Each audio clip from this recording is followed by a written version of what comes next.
Okay, well, we've been talking about activity-based costing and departmental-based costing, which are generally the same thing. It's just we want to allocate factory overhead to our products based on how much they utilize each department within a manufacturing environment, or how much they utilize an activity. So let's take a look at the homework problems here. We've got a couple homework problems that we need to that you're going to need to work on. And again, there's a lot of numbers involved in it, but if we can just organize it and wrap our minds around exactly what it is we're trying to accomplish and what we're trying to compute, makes it a little bit easier if we know what we're the ultimate goal of what we're trying to do. Now this first one, the first one you have a little bit different numbers, but this is what's in the text. Now this solution is in the is loaded at Canvas, the solution to this particular problem. But I just want to work through it and give you an opportunity to again see what the theory behind costing out these products are. So here's a company. It's Todd Gross Company. They have two products, Product A and Product B. And they've given me some information, some data regarding each one, how much direct materials is in each unit, how much direct labor hours it takes to make a unit. You see it for product B, it takes quite a bit longer to make one than A. Machine hours, the number of batches we're going to run. That means we don't make just one product. We're going to make these in batches, and we're going to make 225 batches of B. The total volume, we've got many more A's that we're going to produce. The number of modifications that are going to be required for these two products that we anticipate having, the number of customers that are going to be buying these products, as well as the market price, what we sell them for. So we have some information regarding some costs and activity production levels for these two products. Direct labor rates, $20 an hour. And here's the costs of the factory, the indirect manufacturing costs. We've got engineering support. The indirect costs of that's going to be $24,500. We'll get back to these drivers in just a second. Electricity of the factory, setup costs of the factory. And then we've got a period cost here, customer service. Now this is a selling expense, so it doesn't go into the cost of the product itself, but it is a cost to the company. It's the after-sale cost of providing service and support for our product. And that's really all the data that they've given us here. Now the first question they want to know is compute the manufacturing cost per unit using the plant-wide overhead rate based on direct labor hours. And what's the gross profit per unit? So they want to know what is 1 unit of product A cost to make, 1 unit of product B, and we're gonna charge factory overhead to the products based on a single plant-wide rate, the traditional rate, using direct labor. What did it say? Direct labor hours as a base. Okay. So I've kind of printed out our information here, and so I kind of want to lay this out a little bit. This isn't something that I work with on a daily basis, certainly, so it helps me to draw a picture so I can kind of see where everything is coming into play here. So here's my factory.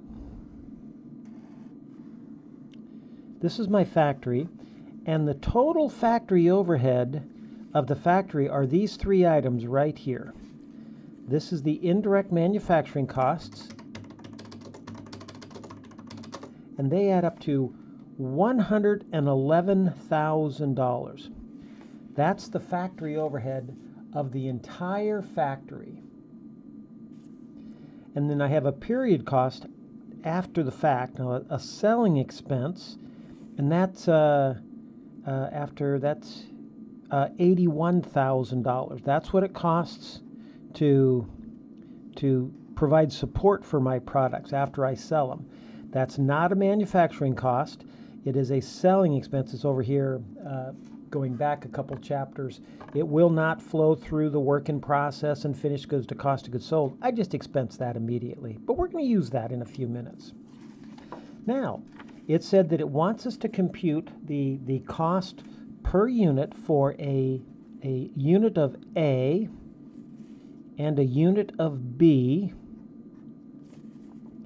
based on the traditional, what did it say? It said based on the plant-wide overhead rate, based on hours.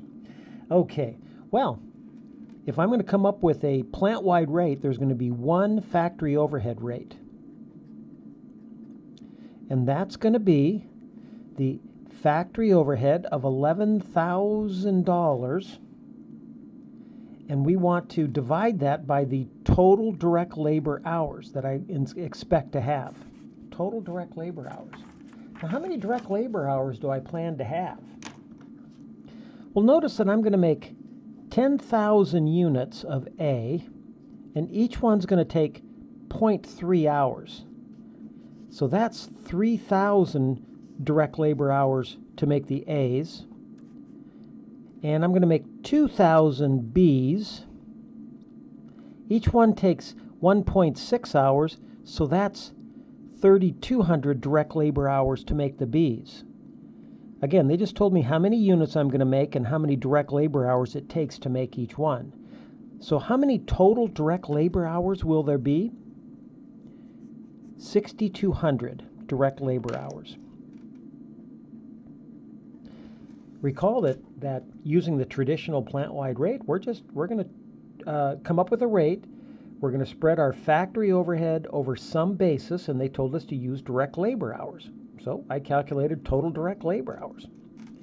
That comes out to be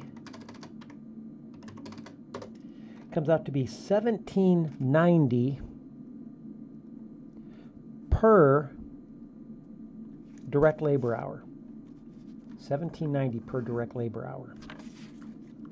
Okay, now to make an A and a B. The cost of any product is direct materials, direct labor, and factory overhead. And factory overhead under the traditional base method is we're just going to have that one charge. So, how much does it cost to make an A and how much does it cost to make a B? Well, direct materials, I think they told us that.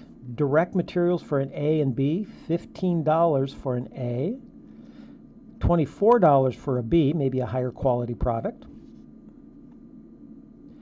Direct labor, well, we have to calculate that. I want to know, what does direct labor cost for 1 unit? Now, this is a per unit cost. Well, it said here that direct labor is $20 an hour, and an A takes 0.3 hours. It takes 3/10 of an hour. So $20 times 0.3 looks like it takes $6 of direct labor to make an A. B, on the other hand, takes 1.6 hours. So 1.6 hours at $20 an hour is $32. It's got quite a bit more labor in it, so it's got more labor cost. Now remember, that was for 0.3 hour and 1.6 hours. Now, how much factory overhead should I charge? Well, we calculated that its factory overhead is going to be charged at the rate of $17.90 per direct labor hour. And how many hours does a product A have? Just 0.3. And if we're charging it $17.90 per direct labor hour, well, it's 0.3 times 17.9. Looks like it's 537. And a B has 1.6 direct labor hours at $17.90 per hour. Looks like it's $28.64. So the total cost of making an A is $26.37. Cost of making a B, $84.64. Now that's the total cost of making 1 unit. They actually wanted us to calculate the gross profit. They told us that at the market price, A's sell for $30 and B's sell for $120. So the gross profit down here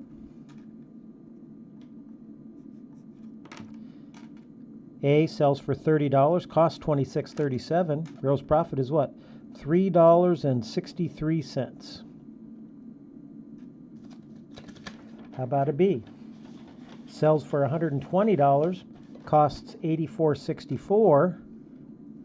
So gross profit is $35.36. Oops. $35.36.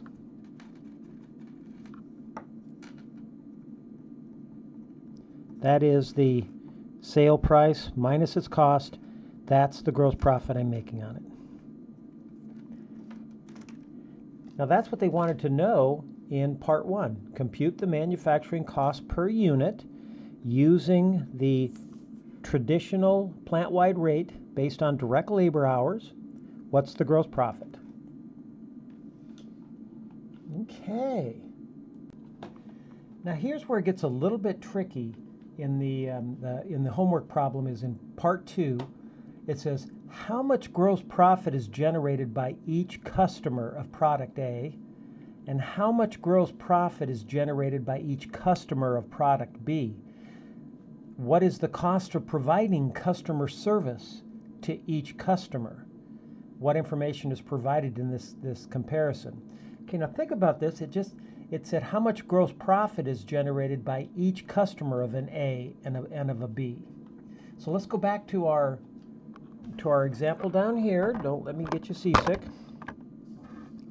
Now this is the gross profit per unit. But we want to know what's the gross profit per customer. And that seems a little bit, first time I read that, and even the second and third time I thought, what are they asking? Well, here's what they're saying, is that customers don't come in and just buy one. This may be like, where a customer will order 20 of these, and keep them, maybe they're like butane tanks, so each customer orders 10 or 12 or 15. So, but that customer is only going to require customer service. I mean, that's one customer. And so whether a customer orders 5 or 50, they are going to require just one customer service. So what we're saying here is that we have, for product A, we are going to sell 10,000 of them to 500 customers. 10,000 of them to 500 customers. So how many units does each customer on the average buy? 10,000 divided by 500 looks like on the average product A customers buy 20 units. Now the same thing for product B. We're going to sell 2,000 of these to 400 customers. How many is that per customer? Well, on the average, each one purchases 5. So and so some maybe purchase 6, some purchase 4, but on the average, each customer is going to pay. Each customer of product A buys 20. 10,000 bought by 500 people. Product B, 2,000 bought by 400 people. So if the gross profit per unit on an A is $3.63, and each customer buys 20 of the A's, that means the gross profit per customer, every time I make a sale to a customer of 20 units, I will make $72.60 on that customer. Same thing with B. The average, the B under the traditional based approach here, I'm actually have a gross profit of $35.36 per unit. On the average, customers buy 5 of them. So each customer, every sale that I make, which is made up of 5 units, will generate $176.80 per customer sale. It also said, what's the cost of providing customer service to each customer? Well, the customer service here, we've anticipated is going to cost $81,000. And how many customers are we providing service to? 900 customers. 900 customers. 81,000 divided by 900, it costs $90 per customer to provide customer service to them. $90 per customer. So what does that tell us? And here's what it tells us, is that if I'm spending $81,000 to provide customer service to 900 customers, it costs me $90 per customer to provide them with service. Well, product A, I only have a gross profit of $72.60 on each sale, and after I provide customer service on that sale, I'm actually losing about $17 here. I'm not making enough money to even cover the customer service on that sale. Product B, I'm making enough money there to cover the customer service. So this tends to indicate that we've got a problem. The product A, again, I'm making $3.63 per unit. Each customer buys 20, so I'm making $72.60 from each customer, but I'm costing me $90 to provide them with customer service after the sale. So that indicates that product A is a losing product. I'm losing money on that product. But am I really? Well, these are very diverse products, you can see. One takes quite a bit longer to make. One takes more machine hours. One has more batches, but one has quite a few more modifications. So perhaps this traditional plant-wide factory overhead rate, simply allocating factory overhead, the indirect costs of the factory, to the products, simply based on direct labor time, maybe that's not good, or detailed enough. Maybe that's not taking into account all the facts and circumstances. So what the next on part 3, they simply say this: determine the manufacturing cost per unit using ABC costing. That's all they said, using ABC costing. So okay, well, let's do that. We're going to break this factory down. See if I can do it this way. See if I can get it all on one page. So this was a traditional. Let's redefine our factory here. Here's our factory. Yes, the factory overhead is $111,000. But now, did we say we were going to use departments or activities? It's done the exact same way. And in this case, we're going to use activities. And here's the activities. We have 3 different activities. Remember, this was the 111. That was the 111,000. But now I'm going to work with 3 different activities. So how many different rates am I going to have? You got it, 3. Okay, I'm going to put the first activity is engineering support. The next one is electricity. And the next one is setup. So we've defined our activities. The more activities we have, the better costing model we're going to get, but we don't want to get too crazy. And I have to allocate this 111,000 to my 3 activities, which they've already done. They got to do this for us. It's not the accountant's job to do it, it's some engineer's job. 24,500, 34,000, and 52,000. Now, I need a factory overhead rate for each activity. So I need to divide each one of the overhead rates by some driver,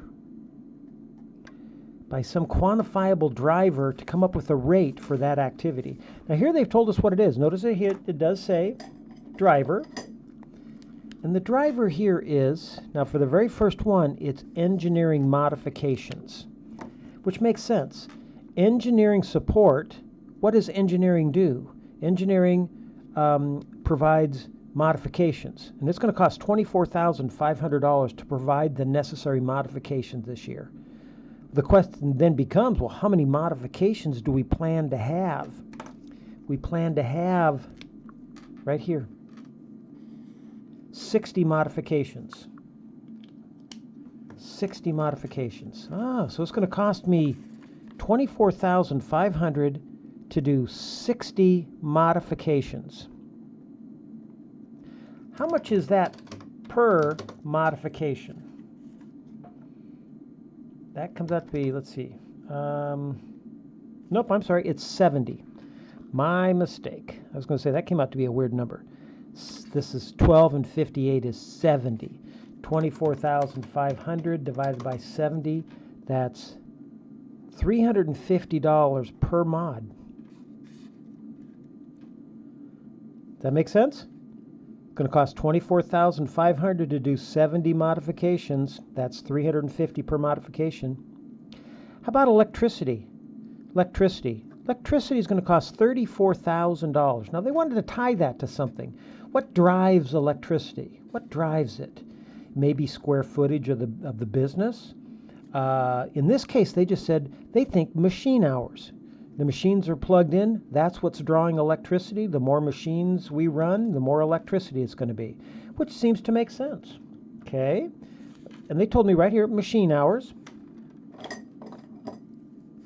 Electricity is driven by machine hours, so I want to know what's it going to cost per machine hour.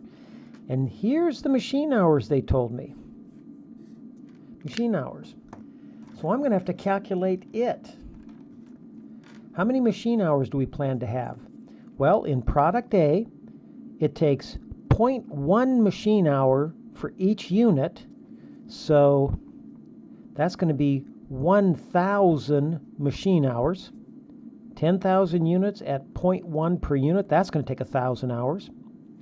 And a B takes 1.2 machine hours per unit. I'm going to make 2,000 machine hours, or 2,000 units.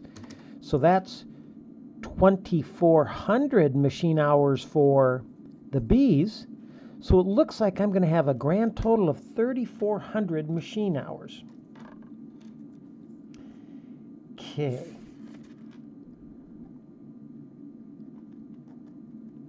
How much is that per machine hour?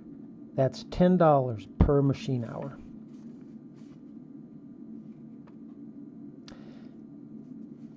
The third activity we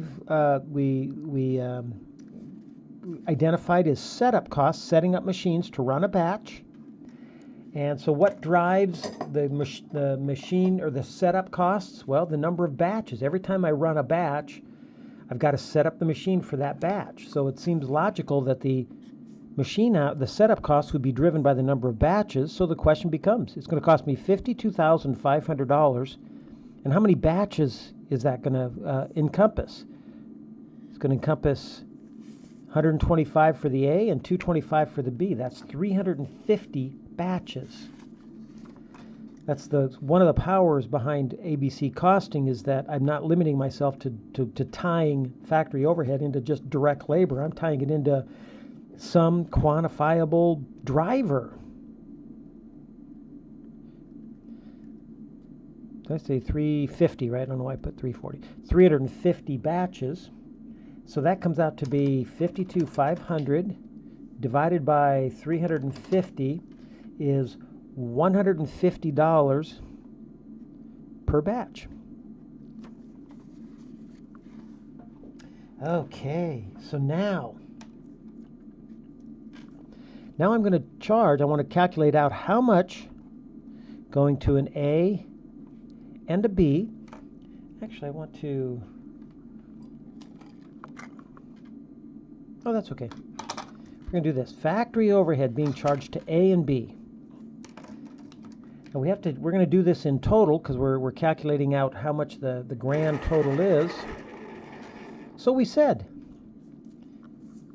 we need to charge the factory overhead from the engineering activity to A and B, the factory overhead from the electricity activity to A and B, and the factory overhead from the setup to A and B. Let's start with engineering. There's going to be 70 modifications. How many of them are for A and how many are for B? Well, A is going to have 12, B is going to have 58. Just like that. A is going to have 12 modifications, and at $350 per modification, that's a total of $4,200. B is going to have 58 modifications, so 350 times 58, $20,300. Notice those two. That's how we're allocating the $24,500. We're allocating it to the products based on how much each product is utilizing this activity. Now, if we had a product C that didn't have any modifications, it wouldn't be charged any of that activity, unlike the traditional where it allocates all factory overhead based on labor. This is a better allocation model. Now, machine hours. We've said there's going to be 3,400 machine hours. It's going to cost $34,000. That's $10 per machine hour.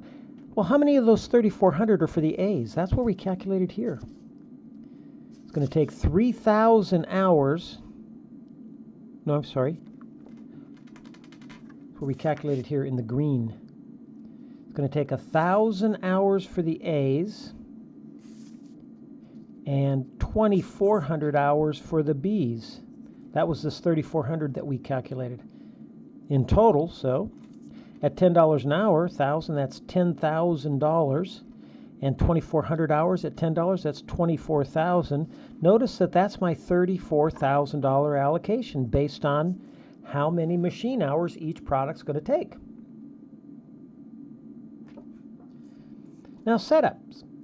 We're going to do 350 setups. It's going to cost $52,500 to do that. That's 150 per setup. How many of those setups are A's? 125.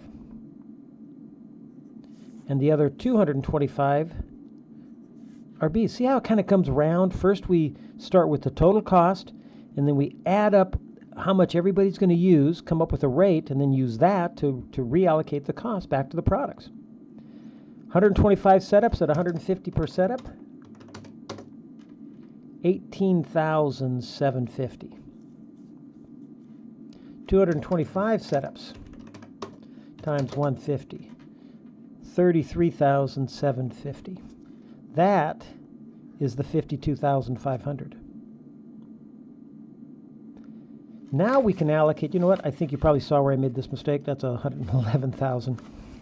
Sorry. I'm not going to go back and start this video again for that. Okay, let's add these up. Of the total 111,000 broken down by activity, coming up with a rate and then charging each activity with its proportionate amount of that each activity's overhead based on its usage.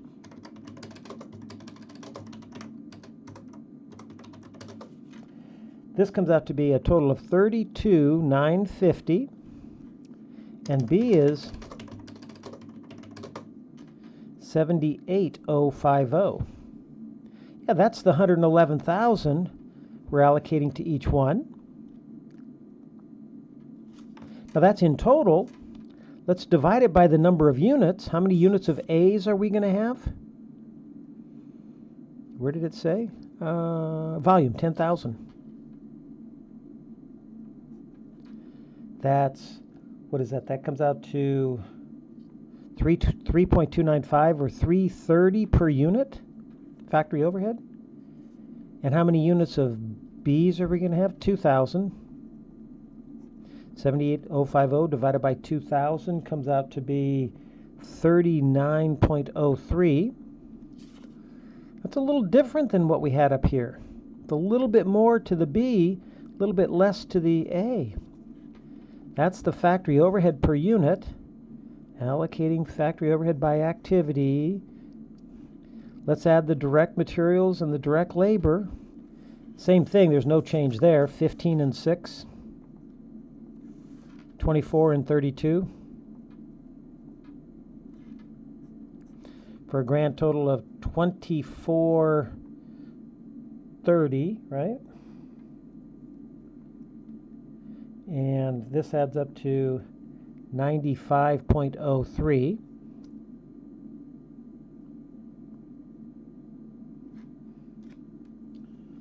Okay. Let's see. Oops, I did say something wrong. I compared this to the gross profit. It's actually the factory overhead for the A is 330. We were calculating up here 537. Notice the difference. And for the B, we were calculating factory overhead of 2864. Under activity-based costing, it's 3903. It's quite a bit more. So this is the total cost. Put total cost. Again, if this is selling for $30, same thing, and $120, the gross profit is 30 minus the 2430 is 570 per unit, and this is 2497 per unit. That's per unit. And let's do the same thing. Let's multiply it times the number of units sold to the customer. So each customer, they buy an average of 20. Same thing. We're doing the exact same computation there again. We're just multiplying it to get gross profit per customer. 570 times 20 is, what does that come out to be? $114. And then this is, they buy an average of 5 apiece. That comes out to be $124.85. So using activity-based costing, the gross profit per customer for A is not $72.60, it's $114. So it is in fact profitable, because I'm still spending $90 per customer to provide the customer service, the after-sale customer service. So I think the real key here is this. The only difference between traditional-based costing and activity-based costing is how we're going to charge factory overhead. Under traditional-based costing, we did it based totally on direct labor, and we came up with factory overhead costs per unit of $537 for the A, $28.64 for the B. When we did a little bit more number crunching and calculated out the activity-based costing for the two products, the factory overhead, it came out to be $330 instead of $537 for the A, so less, quite a bit more for the B. And it's because the labor, the relative labor in each one doesn't take into account the fact that the setup costs, or that B's actually have more setup costs. Even though they have less units, they have more setup costs. And even though they have less units, they have more machine hours. So perhaps we should take a closer look, and this is the whole idea behind activity-based costing, is to dive into this $111,000 factory overhead, break it down, and allocate each one more specifically, tie it to how much each product is actually utilizing that activity. So that was the first homework problem that we worked on, or that you're going to have. I think I'm going to cut this video right here. It's been about 34 minutes. Stop this video and let you look at this one to work it through. Take the time to lay yours out maybe the same way, maybe the very same way. Look at the solution. The solution on Canvas does the very same thing. It walks through, taking the 11, where I took the 111,000 divided by 62. They walked through the same thing, came up with the 1790. Then they worked out the factory overhead all the way down to the gross profit. The gross profits, 363, 35, 36. Yeah, just jump into the numbers, immerse yourself in them, and there's actually a rhyme and reason to this. So it's not something you can look at for 5 minutes and say, I don't get it. Well, you're going to have to spend some time with it and understand what the objective is, and that is just trying to determine how much of the factory overhead should I charge to each product, given that they're utilizing the factory resources in different proportions. So anyway, I'm going to load another video for the next homework problem that you have. So watch for that. It's going to be coming up right after this one.